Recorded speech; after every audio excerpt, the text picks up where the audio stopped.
Chapter 114. Peppino. At the same time that the steamer disappeared behind Cape Morgio, a man traveling post on the road from Florence to Rome had just passed the little town of Acquapendente. He was traveling fast enough to cover a great deal of ground without exciting suspicion. This man was dressed in a greatcoat, or rather a surtout, a little worse for the journey, but which exhibited the ribbon of the Legion of Honor, still fresh and brilliant, a decoration which also ornamented the undercoat.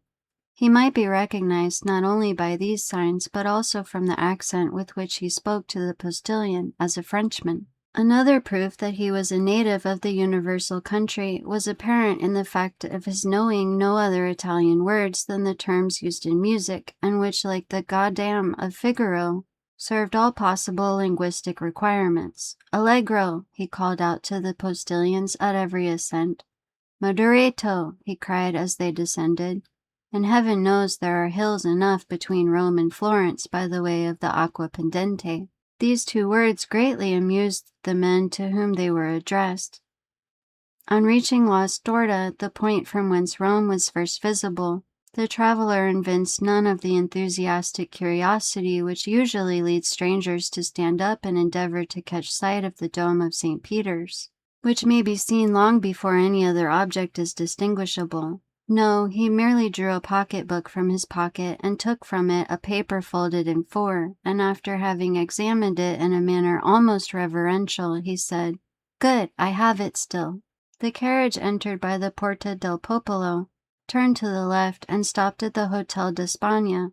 Old Pastrini, our former acquaintance, received the traveler at the door, hat in hand. The traveler alighted, ordered a good dinner, and inquired the address of the house of Thompson and French, which was immediately given to him, as it was one of the most celebrated in Rome. It was situated in the Via di Blanche, near St. Peter's. In Rome, as everywhere else, the arrival of a post-chaise is an event. 10 young descendants of Marius and the Gracchi, barefooted and out at elbows, with one hand resting on the hip and the other gracefully curved above the head, stared at the traveler, the post-chaise, and the horses. To these were added about 50 little vagabonds from the Papal States, who earned a pittance by diving into the Tiber at high water from the bridge of St. Angelo. Now, as these street Arabs of Rome, more fortunate than those of Paris, understood every language, more especially the French, they heard the traveler order an apartment, a dinner, and finally inquire the way to the house of Thompson and French. The result was that when the newcomer left the hotel with the cicerone, a man detached himself from the rest of the idlers, and without having been seen by the traveler, and appearing to excite no attention from the guide, followed the stranger with as much skill as a Parisian police agent would have used. The Frenchman had been so impatient to reach the house of Thompson and French that he would not wait for the horses to be harnessed, but left word for the carriage to overtake him on the road, or to wait for him at the banker's door. He reached it before the carriage arrived. The Frenchman entered, leaving in the anteroom his guide, who immediately entered into conversation with 2 or 3 of the industrious idlers who were always to be found in Rome at the doors of banking houses, churches, museums, or theaters. With the Frenchman, the man who had followed him entered too. The Frenchman knocked at the inner door and entered the first room. His shadow did the same. "Messieurs Thompson and French?" inquired the stranger. An attendant arose at a sign from a confidential clerk at the first desk. "Whom shall I announce?" said the attendant. "Baron Danglars." "Follow me," said the man. A door opened through which the attendant and the baron disappeared. The man who had followed Danglars sat down on a bench. The clerk continued to write for the next 5 minutes. The man preserved profound silence and remained perfectly motionless.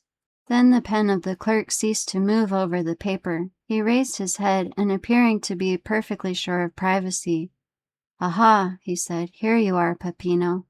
"Yes," was the laconic reply. "You have found out that there is something worth having about this large gentleman?" "There is no great merit due to me, for we were informed of it." "You know his business here, then?" "Pardieu, he has come to draw, but I don't know how much." "You will know presently, my friend."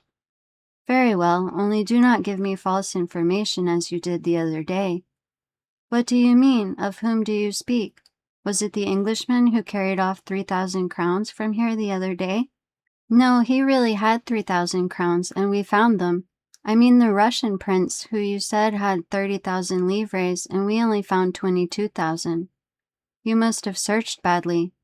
Luigi Vampa himself searched. In that case, he must either have paid his debts. A Russian do that? Or spent the money. Possibly, after all. Certainly, but you must let me make my observations, or the Frenchman will transact his business without my knowing the sum. Peppino nodded, and taking a rosary from his pocket, began to mutter a few prayers while the clerk disappeared through the same door by which Danglars and the attendant had gone out. At the expiration of 10 minutes, the clerk returned with a beaming countenance. "Well?" asked Peppino of his friend. "Joy, joy, the sum is large. 5 or 6 millions, is it not?" "Yes, you know the amount?" "On the receipt of the Count of Monte Cristo?" "Why, how came you to be so well acquainted with all this?" "I told you we were informed beforehand." "Then why do you apply to me?" "That I may be sure I have the right man." "Yes, it is indeed he. 5 millions, a pretty sum, eh, Peppino?" "Hush, here is our man." The clerk seized his pen and Peppino his beads. One was writing and the other praying when the door opened. Danglars looked radiant with joy. The banker accompanied him to the door. Peppino followed Danglars. According to the arrangements, the carriage was waiting at the door. The guide held the door open. Guides are useful people who will turn their heads to anything. Danglars leaped into the carriage like a young man of 20. The cicerone reclosed the door and sprang up by the side of the coachman. Peppino mounted the seat behind. "Will your Excellency visit St. Peter's?" asked the cicerone. "I did not come to Rome to see," said Danglars aloud. Then he added softly with an avaricious smile, "I came to touch," and he rapped his pocket-book, in which he had just placed a letter. "Then your Excellency is going?" "To the hotel." "Casa Pastrini," said the cicerone to the coachman, and the carriage drove rapidly on. 10 minutes afterwards, the baron entered his apartment, and Peppino stationed himself on the bench outside the door of the hotel, after having whispered something in the ear of one of the descendants of Marius and the Gracchi, whom we noticed at the beginning of the chapter, who immediately ran down the road leading to the capital at his fullest speed. Danglars was tired and sleepy. He therefore went to bed, placing his pocket-book under his pillow. Peppino had a little spare time, so he had a game of Mora with the Facchini, lost 3 crowns, and then to console himself drank a bottle of Orvieto. The next morning Danglars awoke late. Though he had went to bed so early, he had not slept well for 5 or 6 nights, even if he had slept at all. He breakfasted heartily, and caring little, as he said, for the beauties of the Eternal City, ordered post-horses at noon. But Danglars had not reckoned upon the formalities of the police and the idleness of the posting-master. The horses only arrived at 2 o'clock, and the cicerone did not bring the passport till 3. All these preparations had collected a number of idlers round the door of Signor Pastrini's. The descendants of Marius and the Gracchi were also not wanting. The baron walked triumphantly through the crowd, who for the sake of gain styled him Your Excellency. As Danglars had hitherto contented himself with being called a baron, he felt rather flattered at the title of Excellency, and distributed a dozen silver coins among the beggars, who were ready for 12 more to call him Your Highness. "Which road?" asked the postilion in Italian. "The Ancona road," replied the baron. Signor Pastrini interpreted the question and answer, and the horses galloped off. Danglars intended traveling to Venice, where he would receive one part of his fortune, and then proceeding to Vienna, where he would find the rest. He meant to take up his residence in the latter town, which he had been told was a city of pleasure. He had scarcely advanced 3 leagues out of Rome when daylight began to disappear. Danglars had not intended starting so late, or he would have remained. He put his head out and asked the postilion how long it would be before they reached the next town. "Non capisco." "Do not understand," was the reply. Danglars bent his head, which he meant to imply, "Very well." The carriage again moved on. "I will stop at the first posting-house," said Danglars to himself. He still felt the same self-satisfaction which he had experienced the previous evening, and which had procured him so good a night's rest. He was luxuriously stretched in a good English calash, with double springs. He was drawn by 4 good horses at full gallop. He knew the relay to be at a distance of 7 leagues. What subject of meditation could present itself to the banker, so fortunately become bankrupt? Danglars thought for 10 minutes about his wife in Paris, another 10 minutes about his daughter traveling with Mademoiselle d'Armilly. The same period was given to his creditors, and the manner in which he intended spending their money, and then, having no subject left for contemplation, he shut his eyes and fell asleep. Now and then a jolt more violent than the rest caused him to open his eyes. Then he felt that he was still being carried with great rapidity over the same country, thickly strewn with broken aqueducts, which looked like granite giants petrified while running a race. But the night was cold, dull, and rainy, and it was much more pleasant for a traveler to remain in the warm carriage than to put his head out of the window to make inquiries of a postilion whose only answer was "Non capisco." Danglars therefore continued to sleep, saying to himself that he would be sure to awake at the posting-house. The carriage stopped. Danglars fancied that they had reached the long-desired point. He opened his eyes and looked through the window, expecting to find himself in the midst of some town, or at least village, but he saw nothing except what seemed like a ruin, where 3 or 4 men went and came like shadows. Danglars waited a moment, expecting the postilion to come and demand payment with the termination of his stage. He intended taking advantage of the opportunity to make fresh inquiries of the new conductor, but the horses were unharnessed and others put in their places, without anyone claiming money from the traveler. Danglars, astonished, opened the door, but a strong hand pushed him back, and the carriage rolled on. The baron was completely roused. "Eh?" he said to the postilion. "Eh, mio caro?"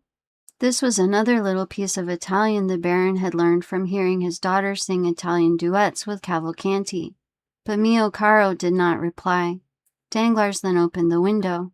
"Come, my friend," he said, thrusting his hand through the opening. "Where are we going?" "Dentro la testa," answered a solemn and imperious voice, accompanied by a menacing gesture. Danglars thought dentro la testa meant "put in your head." He was making rapid progress in Italian. He obeyed, not without some uneasiness, which momentarily increasing caused his mind, instead of being as unoccupied as it was when he began his journey, to fill with ideas which were very likely to keep a traveler awake, more especially one in such a situation as Danglars. His eyes acquired that quality which in the first moment of strong emotion enables them to see distinctly, and which afterwards fails from being too much taxed. Before we are alarmed we see correctly. When we are alarmed we see double, and when we have been alarmed we see nothing but trouble. Danglars observed a man in a cloak galloping at the right hand of the carriage. "Some gendarme!" he exclaimed. "Can I have been intercepted by French telegrams to the pontifical authorities?" He resolved to end his anxiety. "Where are you taking me?" he asked. "Dentro la testa," replied the same voice with the same menacing accent. Danglars turned to the left. Another man on horseback was galloping on that side. "Decidedly," said Danglars, with the perspiration on his forehead, "I must be under arrest." And he threw himself back in the calash, not this time to sleep, but to think. Directly afterwards the moon rose. He then saw the great aqueducts, those stone phantoms which he had before remarked, only then they were on the right hand, now they were on the left. He understood that they had described a circle, and were bringing him back to Rome. "Oh, unfortunate!" he cried, "they must have obtained my arrest." The carriage continued to roll on with frightful speed. An hour of terror elapsed, for every spot they passed showed that they were on the road back.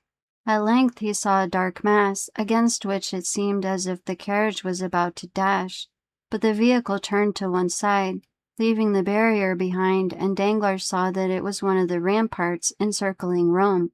"Mon Dieu!" cried Danglars, "we are not returning to Rome, then it is not justice which is pursuing me. Gracious heavens, another idea presents itself. What if they should be? His hair stood on end. He remembered those interesting stories so little believed in Paris, respecting Roman bandits. He remembered the adventures that Albert de Morcerf had related, where it was intended that he should marry Mademoiselle Eugenie. They are robbers, perhaps, he muttered. Just then the carriage rolled on something harder than gravel road. Danglars hazarded a look on both sides of the road and perceived monuments of a singular form, and his mind now recalled all the details Morcerf had related, and comparing them with his own situation, he felt sure that they must be on the Appian Way. On the left, in a sort of valley, he perceived a circular excavation. It was Caracala's circus. On a word from the man who rode at the side of the carriage, it stopped. At the same time, the door was opened. "Scendi!" exclaimed a commanding voice. Danglars instantly descended. Although he did not yet speak Italian, he understood it very well. More dead than alive, he looked around him. 4 men surrounded him, besides the postilion. "Di qua," said one of the men, descending a little path leading out of the Appian Way. Danglars followed his guide without opposition, and had no occasion to turn around to see whether the 3 others were following him. Still, it appeared as though they were stationed at equal distances from one another, like sentinels. After walking for about 10 minutes, during which Danglars did not exchange a single word with his guide, he found himself between a hillock and a clump of high weeds. 3 men, standing silent, formed a triangle, of which he was the center. He wished to speak, but his tongue refused to move. "Avanti!" said the same sharp and imperative voice. This time Danglars had double reason to understand, for if the word and gesture had not explained the speaker's meaning, it was clearly expressed by the man walking behind him, who pushed him so rudely that he struck against the guide. This guide was our friend Peppino, who dashed into the thicket of high weeds, through a path which none but lizards or polecats could have imagined to be an open road. Peppino stopped before a rock overhung by thick hedges. The rock, half open, afforded a passage to the young man, who disappeared like the evil spirits in fairy tales. The voice and gesture of the man who followed Danglars ordered him to do the same. There was no longer any doubt. The bankrupt was in the hands of Roman banditti. Danglars acquitted himself like a man placed between 2 dangerous positions, and who is rendered brave by fear. Notwithstanding his large stomach, certainly not intended to penetrate the fissures of the Campagna, he slid down like Peppino, and closing his eyes fell upon his feet. As he touched the ground, he opened his eyes. The path was wide but dark. Peppino, who cared little for being recognized now that he was in his own territories, struck a light and lit a torch. 2 other men descended after Danglars, forming the rear guard, and pushing Danglars whenever he happened to stop. They came by a gentle declivity to the intersection of 2 corridors. The walls were hollowed out in sepulchres, one above the other, and which seemed in contrast with the white stones to open their large dark eyes, like those which we see on the faces of the dead. A sentinel struck the rings of his carbine against his left hand. "Who comes there?" he cried. A friend, said Peppino. "But where is the captain?" "There," said the sentinel, pointing over his shoulder to a spacious crypt, hollowed out of the rock, the lights from which shone into the passage through the large arched openings. "Fine spoil, captain, fine spoil," said Peppino in Italian, and taking Danglars by the collar of his coat, he dragged him to an opening resembling a door, through which they entered the apartment which the captain appeared to have made his dwelling place. "Is this the man?" asked the captain, who was attentively reading Plutarch's Life of Alexander. "Himself, captain, himself." "Very well, show him to me." At this rather impertinent order, Peppino raised his torch to the face of Danglars, who hastily withdrew that he might not have his eyelashes burnt. His agitated features presented the appearance of pale and hideous terror. "The man is tired," said the captain. "Conduct him to his bed." "Oh," murmured Danglars, "that bed is probably one of the coffins hollowed in the wall, and the sleep I shall enjoy will be death from one of the poniards I see glistening in the darkness." From their beds of dried leaves or wolfskins at the back of the chamber now arose the companions of the man who had been found by Albert de Morcerf reading Caesar's commentaries, and by Danglars studying the Life of Alexander. The banker uttered a groan and followed his guide. He neither supplicated nor exclaimed. He no longer possessed strength, will, power, or feeling. He followed where they led him.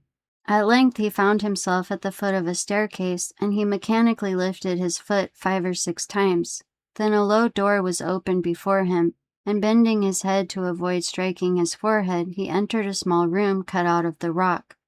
The cell was clean, though empty and dry, though situated at an immeasurable distance under the earth. A bed of dried grass covered with goat skins was placed in one corner. Danglars brightened up on beholding it, fancying that it gave some promise of safety.